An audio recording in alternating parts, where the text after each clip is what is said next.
Welcome to our மகா பெரியவா களஞ்சியம் சேனல். இன்னைக்கு குருவாரம் குரு பூஜை முடிச்சாச்சு.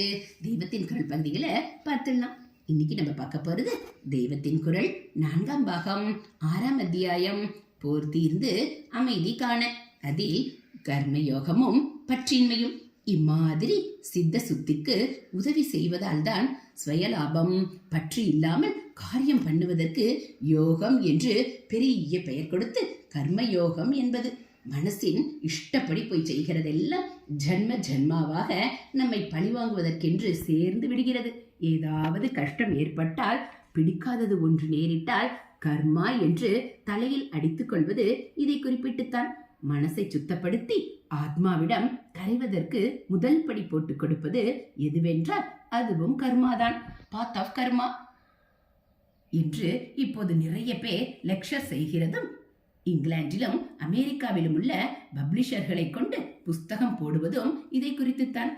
கர்ம மார்க்கம், பக்தி மார்க்கம், ஞான மார்க்கம் என்ற 3 மோட்ச ஸ்தானங்களில் ஒன்றாக நேர் சாதனமா உபசாதனமா என்ற விவாதம் இங்கே வேண்டாம். இருப்பது இந்த பாத் ஆஃப் ஆக்ஷன். இது நம் இஷ்டப்படி மனம் போனபடி காரியம் செய்கிறதல்ல. இஷ்டமோ இஷ்டமில்லையோ சாஸ்திரம் சொல்லிவிட்டது என்பதால் செய்தேயாக வேண்டிய கர்மாக்களை இங்கே செய்கிறோம். மனசின் பற்று பாசங்களுக்கு இங்கே இடமில்லை. இது சொந்த லாபம் ஜெயம் கிடைக்குமா என்று பலனை பார்த்து செய்கிற காரியம் இல்லை. டிஸ்இன்ட்ரெஸ்டட் ஆக்ஷன் என்கிறார்கள், அன்இன்ட்ரெஸ்டட் இல்லை. இப்படி சொன்னால் அப்படி சொன்னால் அக்கறை இல்லாமல் காரியம் பண்ணுவது என்று அர்த்தமாகிவிடும். டிஸ்இன்ட்ரெஸ்டட் என்றால் ஸ்வய உணர்ச்சிகளாலே, தன்னுடைய சொந்த விருப்பு வெறுப்புகளாலே பாதிக்கப்படாமல் என்று அர்த்தம். தன்னுடைய சொந்த லாபங்களை கருதாமல் என்று அர்த்தம். நிஷ்காமியம் என்பது இதைத்தான். இதிலேயும் ஒரு விருப்பு இருக்கத்தான் செய்கிறது. ஆத்ம காமம் என்று உபனிஷத்தை சொல்கிறபடி தன் நிஜ ஸ்வரூபமான ஆத்மாவை அடைய வேண்டுமென்ற விருப்பம். உடனேயே அந்த நிலையை அகாமம் என்றும் உபனிஷத் சொல்கிறது. அதாவது ஆத்மாவில் ஐக்கியப்பட வேண்டுமென்ற ஆசை, ஆசையே இல்லாத அகாம நிலை என்கிறது. மனஸ் தன் லாபத்துக்காக ஆசைப்படுவதுதான் தப்பு. ஏனென்றால் இது பெறக்கூடிய லாபம் எல்லாம் இந்திரிய சிற்றின்பங்கள் தான். இங்கேயோ ஆத்மாவாவதற்கு அதை ஆசைப்படும் போது தன் லாபத்துக்காக இல்லாமல் தான் அப்படியே நஷ்டப்பட்டு போவதற்கு ஆசைப்படுகிறது. தான் கற்பூரம் எரிந்து போகிறார் போல சுவடே இல்லாமல் அழிந்து போய் ஆத்மாவை மாத்திரம் பிரகாசிக்க விட வேண்டும் என்று விரும்புகிறது. இந்த விருப்பம் தப்பில்லைதான்.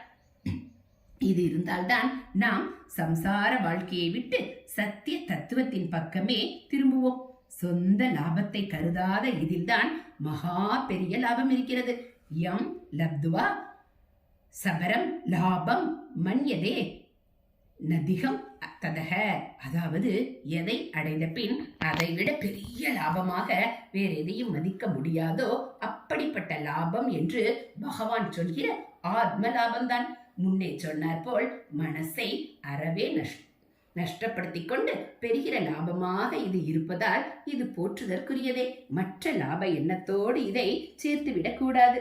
மனசுக்கு இஷ்டமாக சந்தோஷமாக இருக்கிறது என்பதற்காக இல்லாமல் மனசை சுத்தி செய்து ஆத்மாவில் சேர்ப்பிப்பதற்கு உதவுகிறது என்றே சாஸ்திரிய விதிமுறைகளின்படி காரியங்களை செய்வதுதான் கர்ம மார்க்கம் அல்லது கர்ம யோகம் என்று சொல்லப்படுவது. கர்மா என்று தலையில் அடித்துக் கொள்கிறதன் எஃபெக்டை தனித்து அது போடுகிற பந்தத்தை தளர்த்தி விடுவதே கர்மயோகம் சொல்லும் சவதர்ம கர்மானுஷ்டானம். அதாவது அவனவனும் தனக்கு சாஸ்திரம் விதித்திருக்கிற கடமைகளை கொஞ்சம் கூட வழுவாமல் பின்பற்றுவது. கர்மா செய்வது எப்படி மனசையும் நல்லதாகவோ கெட்டதாகவோ பாதிக்கிறது என்று பார்த்தோம். கர்ம பந்தம் என்று சொல்வதிலும் இப்படியே நம்முடைய மனசின் ஜன்மாந்திர எண்ணங்கள், போக்குகள், அனுபவ நெடிகள் இவற்றை வாசனை என்றே சொல்லி இருக்கும். எல்லாம் கலந்துதான் இருக்கின்றன. நாம் செய்யும் நல்ல கெட்ட காரியங்களுக்கான பலன்கள் ஸ்டோர் ஆகின்றன. இப்படி சேர்ந்த கர்மாவை அனுபவிக்கவே ஜன்மாக்கள் ஏற்படுகின்றன என்று சொல்லும் போது, இப்படி சேரும் கர்மா என்பது கையை காலை ஆட்டி செய்வது மட்டுமில்லை. எந்தெந்த மனோபாவத்துடன் இவற்றை செய்தோமோ அதுவும் தான் ஸ்டோர் ஆகிறது. நம்முடைய நல்ல கெட்ட குணங்கள் எண்ணங்கள் ஒவ்வொன்றுக்குமான பலனை நாம் ஜென்மாக்கள் எடுத்து அனுபவிக்கத்தான் வேண்டும். இந்த ஜென்மாவில் சில வஸ்துக்களில் வைக்கும் தீவிரமான ஆசை, வேறு சிலவற்றில் வைக்கும் தீவிரமான துவேஷம் எல்லாமும் ஸ்டோர் ஆகின்றன. அடுத்த ஜென்மாவில் இவை மறுபடி நம்மை பிடித்துக் கொள்கின்றன. வாசனை, பூர்வ வாசனை, ஜன்மாந்திர வாசனை என்றெல்லாம் சொல்வது இதுதான். பெருங்காயம், பூண்டு முதலானவற்றின் நெடி லேசில் போகாதது போல இவை உடம்பு போன பிற்பாடும் சூக்ஷம சரீரத்தை பிடித்துக்கொண்டு அப்புறம் மறுபடி ஸ்தூலமாக பிறக்கும் போது மனசுக்குள் இருந்து தன் நெடியை வீச விடுவதால் வாசனை என்று பெயர். விஷய வாசனை என்றும் சொல்வார்கள். இந்திரிய நுகர்ச்சிகளுக்கு விஷயமாக இருப்பவற்றுக்குத்தான் குறிப்பாக விஷயம் என்று பெயர். புலன்களில் பல தினுஷான இன்பங்களை சுற்றியதான் மனஸ் படர்ந்து அதற்கான காரியங்களில் ஜீவனை ஏவுவதால் விஷய வாசனைதான் கர்மா மூட்டையை பெரிசாக்குவது. ஏதோ ஒரு புலனின் இன்பத்தை அடைய வேண்டும் என்ற பலனை எதிர்பார்க்காமல் நிஷ்காமிய கர்மம் செய்யும் போது, அதாவது கர்மத்தையே யோகமாக செய்யும் போது மூட்டை குறைகிறது. மூட்டை என்பதற்கு பதில் கட்டு என்று சொன்னால் அதன் இறுக்கம் தளர்கிறது. நிஜமான கர்ம யோகத்தில் தன்னுடைய புலரின்ப பலனை மட்டுமின்றி உத்தம நோக்கத்தில் உதித்த லோக சேமம் என்ற பலனை கூட கருதக்கூடாது. இதை கொஞ்சம் புரிய வைக்க பார்க்கிறேன். ஆத்மாவை கடை தேற்றி கொள்ளும் போதே லோக சேமத்தையும் உத்தேசித்ததாகத்தான் சாஸ்திரங்கள் தார்மீக கர்மாக்களை வகுத்து கொடுத்திருக்கின்றன. இதை பற்றி சந்தேகமே இல்லை. தனக்காக பண்ணுவது போய் உலகுக்காக பண்ணுவது என்று இவன் ஆரம்பித்தால்தான் உலகங்கள், உயிர்கள் எல்லாவற்றுக்கும் மூலமான தாயும் தந்தையுமாக உள்ள ஈஸ்வரனின் அருள் இவனுக்கு கிட்டி விடுபடும் வழிக்கு இவன் போக முடியும். ஆனாலும் ஒருவன் இப்படி ஸ்வதர்மானுஷ்டானம் பண்ணும்போது நான் இப்படி பண்ணினதால் உலகத்துக்கு இந்த நல்லது ஏற்பட்டதா என்று பலனை பார்த்து கணக்கு போட்டுக்கொண்டே இருக்கப்படாது. லோக சேமத்துக்கென்றே சாஸ்திர கர்மாக்களை பண்ணினாலும் எந்த நன்மையான பலனை உத்தேசித்து அந்த கர்மாவை சாஸ்திரம் கொடுத்திருக்கிறதோ அது ஈடேறாமலும் போகலாம்.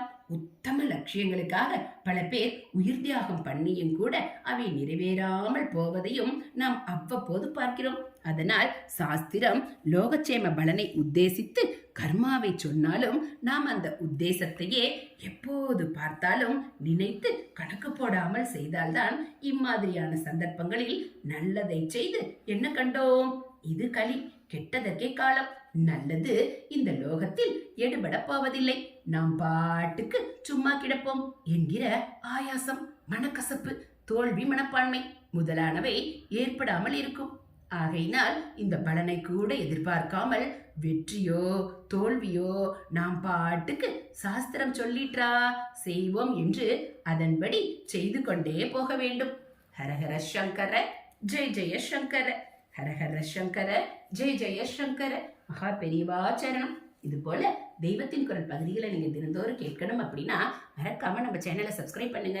கூடவே பெல் ஐகானை கிளிக் பண்ணி ஆளுங்கிற பட்டனையும் அழுத்திடுங்க. அப்ப நம்ம படிக்கக்கூடிய தெய்வத்தின் குரல் பகுதிகள் உங்களுக்கு உடனே நோட்டிபிகேஷனா வந்துடும். நீங்களும் தெய்வத்தின் குரல்ல நம்ம பெரியவா சொன்னது எல்லாத்தையும் தெரிஞ்சுக்கலாம்.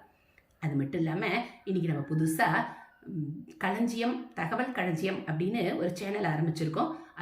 இதுல மகாபெரிவா மகிமைகள், மகாபெரிவா சொன்னது எல்லாம் தெரிஞ்சுக்கலாம். அதுல மாடி தோட்டத்திலிருந்து சமையல்ல இருந்து எல்லாம் தெரிஞ்சுக்கலாம். அதனால அந்த சேனலையும் சப்ஸ்கிரைப் பண்ணி எல்லாத்தையும் நீங்க தெரிஞ்சுக்கணும்னு கேட்டுக்கிறோம். இந்த சேனல்ல வரக்கூடியது எல்லாம் உங்களுக்கு பிடிச்சிருந்தா ஒரு லைக்கும் கமெண்ட்டும் கொடுத்து உங்களுக்கு தெரிஞ்சவங்களுக்கும் ஷேர் பண்ணுங்க. தேங்க்யூ.